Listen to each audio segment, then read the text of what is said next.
developing my own way of working. I was just very blessed. And meeting Stanley and changing my life. So I've had it all. I had a wonderful marriage. I had married Stanley 35 years before he passed on. And then I have two wonderful daughters from that marriage that still live with me, and we still work together and separately. They have their projects separately, and we have some projects together. So I'm really lived a life well lived, I will say. Absolutely. Living life to the fullest. That's right, exactly, Trey. Absolutely. So is there anything else you'd like to ask me? Yes. What is your advice to people who want to get into the industry? Do you have any pieces of advice for people who want to get into the industry? Well, so it's changed. In some ways it's always the same, but in some ways it's changed because there's so much product out there now. I'm a judge for the Television Academy. And they send me these box sets of, and shows, and there's just so many of them. Half of them I've never even heard of. And some of the people that are in those films for television, I never heard of either. But they're so good. Some brilliant actors out there. But there's just so much product, Ty. I don't know how anybody sustains a career today. I think it's much more difficult because in my day when I started, it was always hard. It's not easy. People think it's glamorous business. It's anything but glamorous. It's just plain old hard work, and the hours are bad. As a woman, you have to get there like 5 o'clock in the morning. You don't get home till 9 o'clock at night. Usually, it's a full day, and then you do it all the same day the next day. It's very tough. But now, I don't know what to say to anybody. There's a lot more opportunity, I suppose. Mm-hmm. But in making a living at it, I don't know that that's necessarily a profession I would want to choose. But who wants this profession? You can't hold them back. They're going to do it. I think all mothers and fathers who have children who want to be in this industry always are concerned that they won't make a living or they'll be unhappy because it has a lot of that part of it too. But you can't take it out of them if that's what they want. They've just got to find out for themselves. And there's no formula of how to become a success. There's no formula. You've got to be good at your craft. That's true.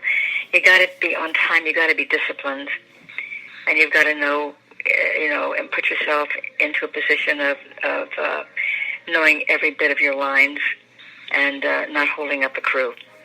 So it comes with a great deal of that. And I think theater is always the first beginning of any actor's profession. To get into theater, you learn the discipline of theater, and having to make that performance every night, how long the play runs. But that's what I'd always say. Get into the local theater wherever you are. See if you can handle it. And if you can, get good reviews from it, you really feel that you love it that much that you want to dedicate your whole life, because it is a lifetime dedication. It isn't a sometime career, it's a lifetime. So, that's my advice. It's not much advice, but it's you have to find your own way. Absolutely, yeah. You have to be fully committed to it. You just can't be in it for the fame and the money, because that sometimes never happens, Well, it's very true. There's not that much money. If you hit it, yes, I suppose you have good years and not so good years. But, there's a tendency by the time you pay the agent and pay the publicist and pay all these people that are helping you, you have nothing left over for yourself. So you have to be a smarter business person than that. You've got to learn how to do a lot of things for yourself today and not rely on other people. It's a do-it-yourself profession today. So that comes right down to being a responsible person. But any field, I think anything you do today, there's so much competition for everything out there today. Whatever, you decide you want to do with your life, you've got to be at the best you can be. Mm-hmm. And you pray a lot to hope that it works out for yourself. And, I always think you have to have a different, another thought of something to hang on to, maybe a different job. Sometimes you get into it as an actor and, like now I'm a producer. I never thought I'd give up acting, but yeah, sometimes I enjoy producing. It's much harder than acting.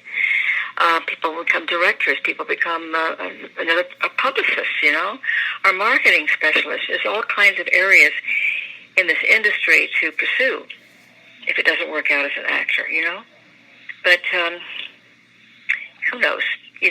I can't give advice because I feel that I landed it, right in the very beginning. I was lucky to land the job. It doesn't happen very often, but it was lucky for me that it happened for me. I've been forever grateful. Absolutely. Absolutely. And yeah, I'm a fan of your work, and I'm a fan of your Stanley Kramer. He was a great director. Guess Who's Coming to Dinner and High Noon are two of my favorite films, Well, Stanley started out as an independent in the 40s. The independent field in filmmaking was started by Charlie Chaplin and Mary Pickford, but in the 40s it had actually dried up. And Stanley came along owning two projects. One was So This Is New York, and the other one was Champion. They were magazine short stories that he had bought. And he knew that the industry, the studios were conglomerates. They weren't going to give him a chance as a producer. At that time, the producer was the filmmaker, not the director, not the writer. It was the producer's medium. If you say Gone with the Wind, you don't say Victor Fleming's Gone with the Wind. You say David O. Selznick. The producer's Gone with the Wind. So Stanley really wanted to be a director, but he knew that the actual career was going to be the producer. Mm-hmm. So he raised his own money and made two films.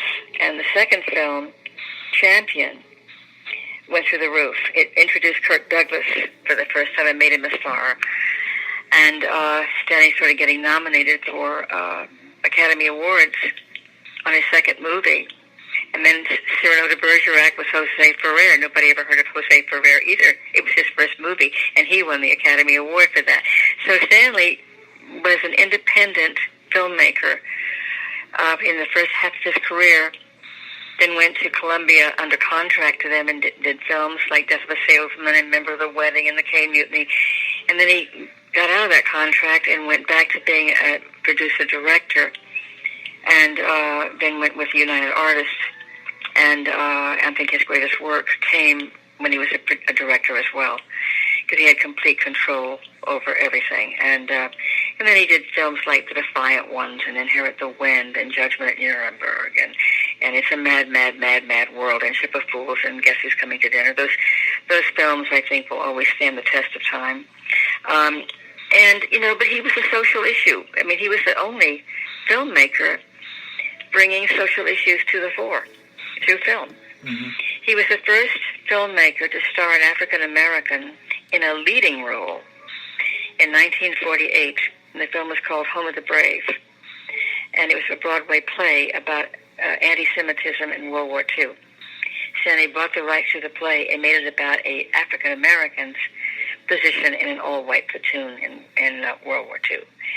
And he made it in secret because nobody had ever starred an African American in a lead before.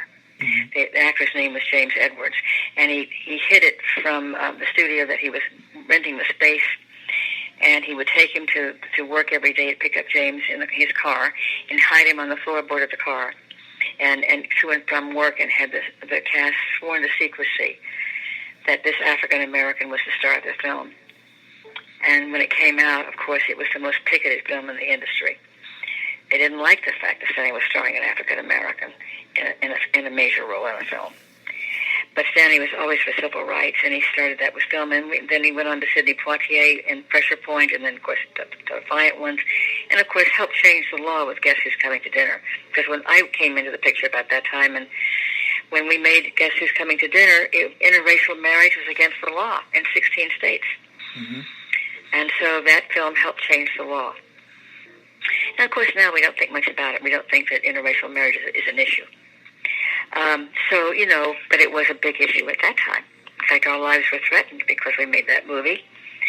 And Stanley's life was threatened because of The Defiant Ones, that an African American and a white guy could be chained together and actually be friends. That was 1960? I mean, things have really come a long way in certain ways, and now we're dealing with Black Lives Matter, of course. But there's always an issue, and Stanley was the one to be the first to put it on screen. So that was his legacy, and I protect that legacy and make sure that that everything is presented about Stanley in the proper way. And I'm remaking his High Noon right now. We need that message. We need to see that message all over again for younger people who probably never heard of High Noon or never saw it, So we're going to do it all over again. And I hope it'll make some a dent with people's values. Absolutely. Yeah, he was a great director and a great talent, and his legacy lives on. And yeah, I think so. I hope so. Well, I'm trying to keep it there too, and so I have the Stanley Kramer Award at the Producers Guild. I have it also at the African Americans Critics Association, and at UCLA for directing. So I've made awards for Stanley, and we're very proud of what we've accomplished on these awards for at the Producers Guild especially. So that keeps that legacy going too. Absolutely.